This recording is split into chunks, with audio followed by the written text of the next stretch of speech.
the existence of AI in the creative space is very, very, very controversial, and a lot of people don't like that. Um, and Sure, also and when you're I get that.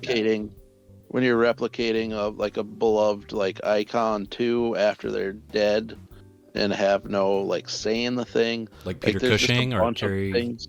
Fisher and Yeah, well, yeah, but I think CGIing them they had and permission from the family though, right? I don't But know. is Like, Peter so but that's that's Cushing? that different. I don't know. that's making a concession right there. You're saying, well, it's from the Right. family. Well, yeah. Like Well, yeah. anybody. If you have somebody who is in a like, you know, is related, whatever, someone who in theory would have the person's best interest or the best idea of how that person would feel about something like that, giving the okay, then that's different. It is different, right? Yeah, that was the thing with the Tom Brady special too. Like I think Right. they went after them and they then had to make the preface at the beginning of the Right. Dudesy podcast saying like this is They, just like think of this as an impression because Dudesy is its own entity. So they're acting Yep. as if this is a character like Will Ferrell. So Dudesy is like a Will Ferrell and Dudesy is pretending to do an impression like Will Ferrell doing an impression of George Bush. And so Dudesy is doing Right. an impression of yeah, George Carlin. if it's an AI and they're and whomever is coordinating this AI or like I don't know. It's weird to talk about like AI ownership, but like um whatever AI is doing this generation of something, if it's just doing it for shits and giggles and they're not trying to do it for profit or to pass themselves off as the real deal, or it's made very clear that this is just a completely secondary thing that is outside of the sphere of the original source, then what the fuck does anybody care? Why should anybody give a shit? It's the exact same thing as Johnny, what's his face, grabbing a guitar and doing a round of "Bye Bye Miss American Pie" down at the local bar. Like, Right. you're not It's pretending. Everybody knows that you're not the original. You can't say no, right. no, no. You can't sing that song because you're not the Right. original artist, and they can't represent themselves here. It's like Right. fuck off. And I'm mostly with you guys on this. I'm just arguing from the other side just for the sake of it. But like, And I get where they're coming from just too. to add to the conversation. But like again, like doing a cover of a song when it's clearly not that person is different than simulating a voice, an actual person's voice. And like Is it though? it is, because you're not coming out there sounding exactly like a motherfucker and Hey, then like yeah, listen as to long as listen to you every say- can't be- grunge singer like Well- Eddie Vedder and like Scott Stapp. Like listen to their vocal tonation and be like, if there's they an sound very similar. impressionist- they're not if the there's an same impressionist person, right? that, It's the The style, 'cause it's the cadence, and it's not necessarily to like what the because who knows, like Dudesy down the line, the AI could get bought by somebody else, and then they can take whatever, you know, all the stuff that has been built up into this and then start doing some shady shit with it, right? Like it's not necessarily what their intent at the time is, it's what something can be used to do in the future. And that's a very Okay. dystopian thought because yeah, that just- has been going on with everybody's Oh, yeah. phones, your search history, your TVs are listening to you, Mhm. like targeted ads. I mean, I'm in that field Yep. of, you know, finding the best Oh, yeah. demographics for a product and like fine tuning that so you can get the best results Right. for sending Oh, yeah. your content out, right? So It's the the a lot of AI people are is thinking allocating all of that stuff. thinking of the dangers of becoming complacent with stuff like that and just kind of letting it happen because you Well, can do fun things with it, What- right? But what are people gonna fucking do about it? It's not like anybody. Oh, I know. Oh, I know, but Has their like hackles it's like up, a it's lot just- of things. Like a lot of things. There's most things. If it's gonna happen, it's gonna happen. But like anything, the most people can do is, you know, voice their concerns and their dislike of things, right? I mean, that's just what it is. Well, there has to be I think going forward, there's going to be protective laws and contracts with entertainers going forward saying, Yep. if my voice is used, Yeah, it's going to be part of contracts now. it's going to be into contracts. Like if I were to demise, here is my stipulations. You can use this from me. Like you can use my face, you can use my body, you can use my voice. Or for like living people, they might do like there's a specific like watermark or tag or like there's the green MPAA thing that comes up before trailers. There's something that comes up before any video that's made by AI that and living people, they get like a cut of the percentage when they're depicted or something like that. And James Earl Jones has already, signed his voice rights for Vader, right? So they can do stuff with his voice specifically for Darth Vader. So this stuff has already kind of happened, right? Well, it's happening too as far as like social media like content creators and influencers. They've given like Mr. Beast or whoever else, like all the big TikTokers have given some of their rights away to be AI generated. So if you want to text with Mr. Beast, you could text a specific thing instead of like them sending a cameo, like a personalized message. And you can talk to a version of Ariana Grande's like AI. You can talk to her AI version on the phone, and she gave that rights to this specific brand, and you can do that, which is very parasocial and very awkward and weird, but that's very, very bonkers. That's how society is moving. That's where it's moving. It's fucking weird. I mean, I can judge whatever. You can judge me for judging that, but it's from my position, it's very weird. I can't wrap my head around why you'd want to talk to a fake version of somebody that's real that you could, reach out in like a personalized letter, or do a little bit of extra effort to be like, I really wanted to get the real person's perspective on this. I don't want to just ask you like, what's your favorite food, like in a text, and you come up with like, oh, I love Chinese food and pizza and chicken and tacos and whatever. Hey, it's Mr. Beast and I love chicken. Great. I'm gonna have chicken tonight. Oh, I had such a good text conversation with Mr. Beast.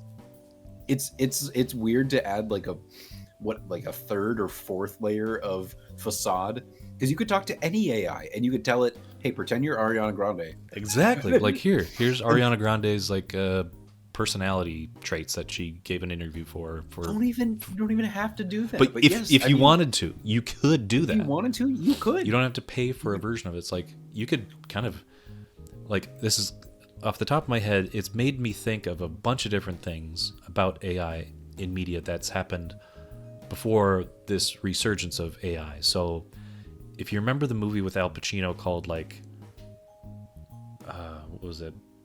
Was it Roxanne, or it was Simone? Serpico. It was Simone. So Al Pacino comes up with this character named Simone by like feeding this computer a bunch of pictures of supermodels, and then he somehow generated her into movies and things like that. He weird scienced this, and like everybody would shoot their scenes without Simone being there, and then he would superimpose Simone into the scenes, right? They would have a stand-in. And so that was part of it. There's also another one I was thinking of. Eagle Eye with Shia LaBeouf and like Billy Bob Thornton and whatever else. It was a military-grade AI thing that was telling people, it was reaching people through cell phones and giving information because it was like a security thing for the government, that it was like a failsafe that it needed. Shia LaBeouf was a twin, and Shia LaBeouf's twin died in strange circumstances. And it turns out that this Eagle Eye AI that's being kept on this like 30-second level of this security, I don't know, government facility, whatever, killed Shia LaBeouf's brother, which was his twin, so it was Shia LaBeouf, through manipulating traffic lights and getting him into an accident. And what the AI needs the alive Shia LaBeouf to do is to disengage the failsafe that his twin brother put in place, so the AI can actually manipulate nuclear weapons and bomb a bunch of places, because it has like this in its algorithm to like, if humans ever get to the point where they are going to destroy themselves, the AI will take over and kind of negate all that. And so that's like the premise of that, the AI kind of going rogue, right? And even in new media, the new Mission Impossible is all about that same idea. It's this AI interrupting Ethan Hunt's quest, being like, hey, I'm going to manipulate all this, technology that's in the area to your benefit so I can get what I want out of this relationship. It's interesting how now AI is becoming more of the zeitgeist in society, and where like back when they were making Simone and these older AI things, it was just kind of like, this would just be a fun thing for a high concept sci-fi mixed romantic comedy movie, right? But now it's like becoming more and more real, these things that they were just dreaming of, like as far as like, I'm just thinking they were ahead of their time with a lot of this content they were making, which is fascinating. I would say like go watch snippets of that movie, because you can see like, oh my gosh, it's like a deep fake. They're deep faking this. They're weird sciencing it. It's just interesting to me. It's making me think of all these other things that have already come out but now are becoming reality.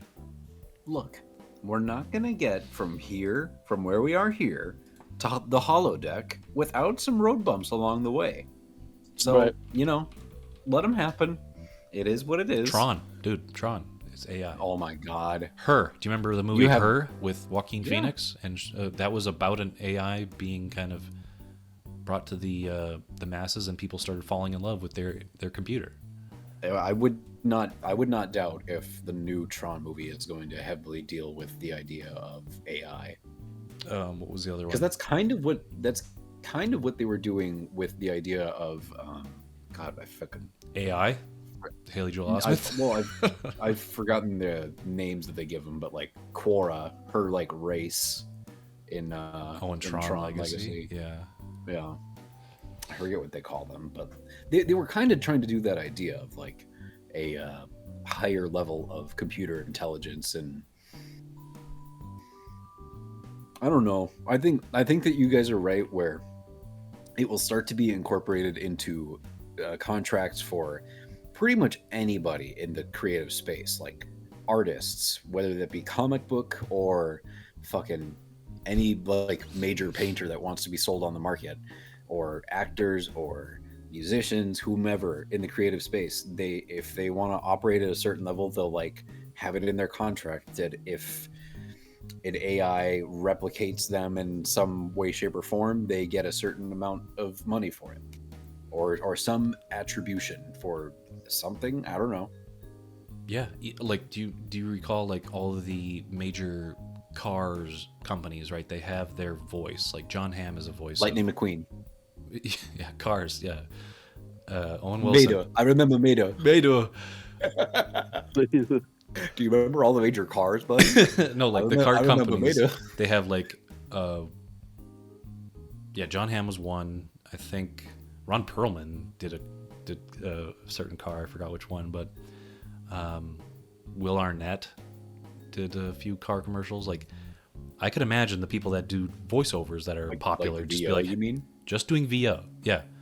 Or like, I mean, wasn't it Matthew McConaughey was actually like driving around in a Lincoln, talking about he was in it. His likeness appeared on the screen. It wasn't just his voice. Right. So like, but I'm thinking of like, that's totally John Hamm talking about this Ford or just Ram. I don't know.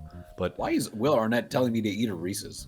Yeah, that too. Like, I can imagine them in contracts being like, oh yeah, you can synthesize my voice just for this amount of time for this product, because I don't want to go like it conflicts with my other, things that I need to do. So just take my voice and turn it into the commercial. If it is like a normalized thing where you're like, hey, if my voice gets this many hours of radio play, per se in a week or a month or whatever it is, I'm going to get this much money. That's a passive amount of income. Like, it could be. Then you just have, Will Arnett and what the Megan the Stallion and Machine Gun Kelly and all these different people telling you about underarm deodorant and new tires for your car and what to eat on Thursday night. Oh, please. I would love to have Megan the Stallion tell me how to change the oil in my snowblower or something like that. Like, just Tell you how to cook up a nice It chicken. could definitely, chicken cutlet. yeah, it could definitely be a way for those people who want endorsement deals, to maximize their ability to do said things without actually having to do it, right? yeah. If they just get like, tell them like, I mean, obviously there'll be things like I will or won't say this, or like you have to send me the script for like a final okay or something like that. Yeah. But Sure. like, but like it is a way that you can maximize doing that. But at the same time, like it makes you think like, I mean, obviously part of it is, like potential devaluing of like performance or That's another thing. Yeah. Like different audiobooks, Well, like audio. until it gets to the point of like Yeah. a new, literally a new like to make it's it like even harder for Hatsune artists Miku or in some certain shit. things. Like a new fucking AI celebrity is gonna just start appearing in Right. movies where it's like this is not a real person. You will never ever see the body or the physical being of this person, but you'll definitely see them in movies. It'll be like Scarlett Johansson, but there's no real Scarlett Johansson. It's only in the movies. I'm not It'll convinced be there like is a real Scarlett every Johansson. fucking movie for like 6 years. I've never it'll be seen her. this one chick. Yeah, It's- I've never seen her. But what if there's like this? Oh my god, this sends me down a fucking sci-fi rabbit hole because it's like, what if there's AI handlers where it's like, Oh, yeah. the virtual Megan Thee Stallion, she can appear on or whomever, they can appear on any award show. Like, hey, Right. here's this person to read the next award or to say a quick like, congratulate, or it'll be like the new cameo or something, and you will have handlers who like go around with this AI in a little pod, and they'll be like, oh, Megan doesn't want to say this. Like, she'll work with you, McDonald's, but she doesn't want to say that. That's so fucking weird. Makes me think of like It is. Macross Plus or like, oh, that's just weird shit. Well, So just what if- think of what it if there's then. a Yeah, new, like then singing those pop- AIs, then the AI versions of those people, and then you get more and more sophisticated. Then you get into like super sci-fi spot where they're like they've become completely, like conscious and like, and now there's a duplicate of said person that regards themselves as a unique being, just the same as the unique being that they're based off of. or like a new, we'll call them, I don't know, Goldilocks. Like Goldilocks, the new album by Goldilocks, and it's just an AI generated voice, a synthesized voice. It's not based on anything. It's completely synthesized. And it's a new album, and this person doesn't have to be like conscious or living or sentient. They just need to be a voice that people can recognize to be like, oh, this is that identity that I connect with. And they can sell Right. all the merch they want. They can workshop like, okay, we're gonna have a Goldilocks poster, and she's gonna have the cheekbones of J-Lo, and she's gonna have the skin color of Mariah Carey, and all these, and we're gonna engineer the perfect American pop icon or whomever. That'll be like the new American Idol kind of thing. Right. Weird. Yeah. You're talking about. I'm playing the video or the trailer of Simone. It's basically the premise of Simone. She's all a bunch of floppy disks and hard That's drives. horrifying. Right. Because obviously with us, we're all big fans of creative endeavors. And That's my job. I'm in the creative arts. And I work in a job that's all about, celebrating and selling, big creative things too. And it's like, we're like, obviously it's because we ourselves are creative as well. It's intriguing to see what you can do with things and being creative with said things. Well, for me, yeah, She also, I do know yeah, where your thought process is going.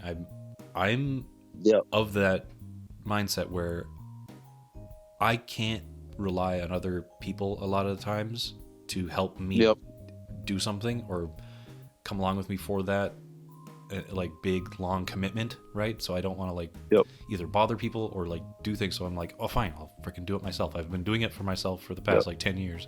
Like, oh, I need to do yep, this and this and this facet of like a big production. So yes, I've been right, the editor, director, writer, graphics artist, mm-hmm, animator, all these things. If AI can help me in one component of that and make it a little easier yep, for me, I'm gonna capitalize on that and do it. yep. It's all about the, with, for me too, just in general, just the idea of it, because obviously we still want to see creative things done by actual people. You know what I mean? We're not like, I mean, like, we like movies that are done by people. We'd rather, to me anyway, I'd rather see that stuff done by people. But if you can use it in a way to facilitate and help it along, Mm-hmm. Well, you know what I mean? that's what Like there's got I'm wanting to some get to sort that of point too, balance, where I don't have to rely some sort on of getting loans balance, or right? trusting that I would get Yeah, Final Cut or I would get my way in yeah, a certain movie like deal with a big studio, right? Like if I could yeah, just be like, oh, I'm having to go to these people for money because that's what movies are. yeah, It's a business. It's not yeah. it's more of a business than a creative Oh market. yeah, So if I had oh more yeah, creative agency, I'm given all these tools that I can basically replicate things on a studio level with, AI generating these things. Hell yeah, I'm going to do that right, because I don't have to be beholden to these people that are just looking at the end result and being like, well, we didn't get this much back in the box office, so we actually lost money. right. But I could do it for the fraction of the amount of money you gave me with just using AI. But, it takes like a small town to make a movie with all these different Mm-hmm. people, extras, whatever else, but it can become more normalized if, even the cell phone, that invention, people are like, oh my God, the implications of this technology, people can just start filming movies. And some people have filmed full movies Yep. on phones, but like studios had to be kind of pissed, like, oh my God, they're not using our equipment, they're not using our cameras or Yep. lenses. Like, where's our money gonna go now? If somebody's just shooting this on a phone, they're gonna get mad, There, and a because lot of they're just things, looking at yeah. money. Because this is kind of like the '80s all over again, where like, if you notice the '80s, all like so many movies were preoccupied with the dangers of computers and technology and whatever, because it's fear of the unknown, right? It's something that's becoming prominent, and like the possibilities are great and all this stuff. So there's a lot of fear surrounding it, and I think, I mean, and the internet's still kind of done what it's done, but like that there's still going to be at some point some sort of regulatory thing on it, right? We're going to I mean, I guess that's part of the danger of making a super smart AI too, is like you can, once you the potential of like, oh, we're gonna stop trying to do this or whatever, and it can just fucking do it itself. But again, that's like it's a science fiction type fear that's kind of coming to reality, but we haven't done enough with it and figured enough stuff out about it for a bunch of those fears to be, completely completely warranted. I mean, obviously some, the people who are, we saw it a lot with the strikes this year. So those are people who potentially, if you do, if AI does get to a certain point, those are people who could potentially lose jobs. But you need stuff like those strikes and whatever as a regulatory thing to then, start building into how this is going to be part of reality now, not just how is this, it's here and you just got to deal with it. It's like, okay, this is here. Now, how are we going to work with this, right? How is this going to become part of what we do? Yeah, it's not going in away. a way. How are they gonna? Yeah. How are they gonna use it to the benefit of to make things more Yes. easy? I mean, not to just basically do a job In a but way that's not going to just like, yeah, in a way that's not going to completely just shit can somebody away and just like, well, the you know, I mean, there is going to be, I mean, just like automation did, just like with, CG, like without practical effects, CG, like the movement of that, like practical effects were a huge deal. Like practical in-camera effects were awesome to see, and I, in some situations, I love more than the CG, but CG's implementation was like, oh my god, these practical effects dudes like Phil Tippett are completely out of a job now, like Jurassic Park. Yeah, inevitably someone's gonna get fucked, but like, but then you see too, like, yes, the thing you loved or the thing whatever is going to go away, but like, you are going to have once the over fascination with a thing is past and it starts becoming regular and whatever, then you start seeing people either going back to the old ways or integrating stuff together. Like you saw it a lot with some of the more recent Star Wars stuff where you have practical stuff, but then it's like smoothed out with CG stuff, or like, you know what I mean? So it's, I don't know. Yeah, no, that makes sense. That's kind of my point too, is like how practical effects at the time, you know, the in-camera practical effects were an amazing feat because they had to time everything, get it captured, like they had to make sure all the lenses were like correct and that didn't have dust, and like there's so much to go into that. But then the ease of CG helped them like get the best version of the in-camera effect, right? Yeah. But they just produced it synthetically, or they would just make their own version of it. Now, right, the idea is that they can use AI to help them even fine-tune doing some of the tasks that would take an animator a few days to finish and to come up with. You see what happened with a lot of the effects houses that Marvel used, right? Yep, they're where crunching, they're like getting they had overworked to and crunching, That, and it's like video games. It's with a situation like that is like yes, check the studios so they don't just outright try to just get rid of you, but make sure then like you can use this to make it a process that's not going to murder you, right? That's not going to kill you. Like, yeah, it's one of those. Yeah, I mean, one of the drawbacks of working in a field that is commercialized art, right, is the fact that it is a thing done for profit, owned by a company, and the main goal of a company, especially in a capitalist society, is its main purpose is making money and making more money than it did the year before. So it's like if they can find ways to make stuff cheaper and more efficiently, they're going to do it. They don't have a quote unquote artistic integrity. It's their business. They're there to make money.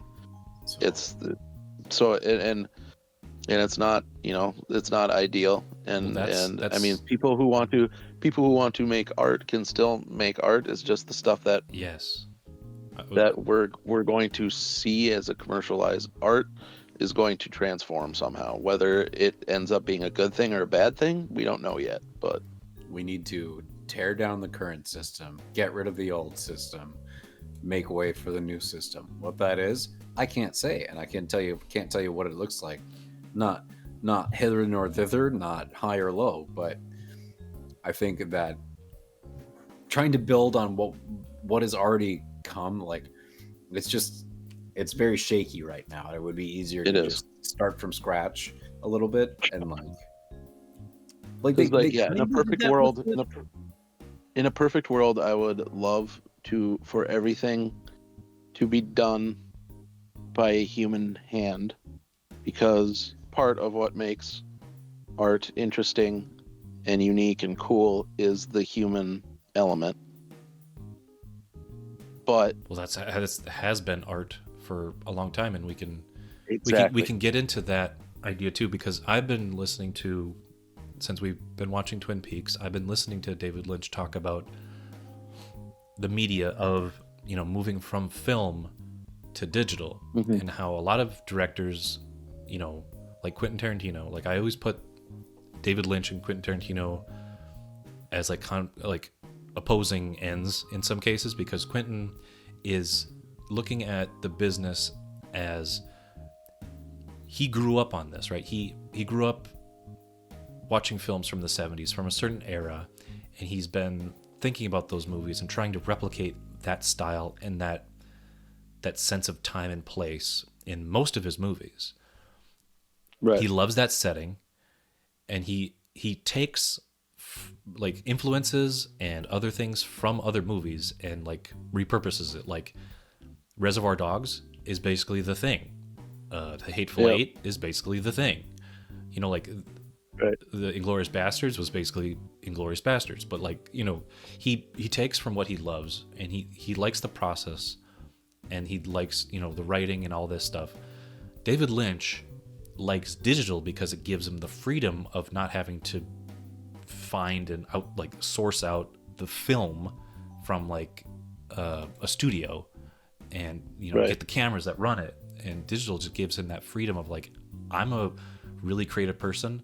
I have that creative urge to just go and make something, even if it's like Inland Empire with Laura Dern. Like, if you've seen that movie, you know what I'm talking about. Like, he shoots things very like guerrilla style, and sometimes where it's like, was there thought put behind this? Is like he the main photographer of this film? Yeah. And like you can see it, like he just wanted to create for the sake of creating, and where it goes Right. is his sensibilities. Like, he just wants to get dreamy. He has all these like ideas where, and I listened to them giving him an honorary Oscar, Laura Dern and Kyle MacLachlan. They talked about a quote that he had where it's like, making movies is kind of like fishing. You're going out and you're finding these, you know, fish are like ideas, and you can stay in the shallow end and find these little nuggets of ideas and be fine with just having an abundance of these small different ideas.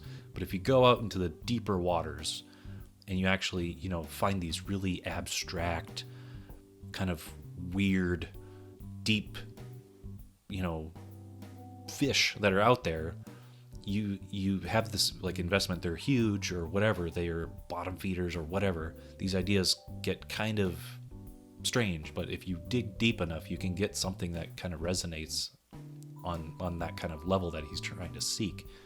And they put it better in less words, but that's kind of what I got from that, is that he's kind of the deep thinker that kind of wants to have these really dreamy ideas, and you can see it in all of his media. Like, he wants to convey this message in such an abstract way, but it still resonates something within you that you don't know like what it's making you feel, or you can't kind of pinpoint it because it means something different for everybody. That's why we like discussing Twin Peaks. Was like, oh, this made me feel like this, or what is he trying to say in this scene, or, you know, whatever it is.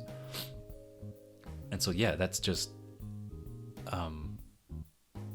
they're kind of at ends with the approach of being creative.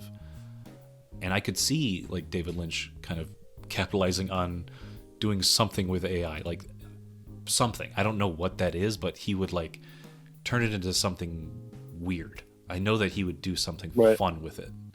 Quentin would dismiss it and be like, I'm not even going to waste my time. But David Lynch would actually like be interested to be like, well, you know, he was a painter that kind of got put in this position of like, I'm going to do stop motion.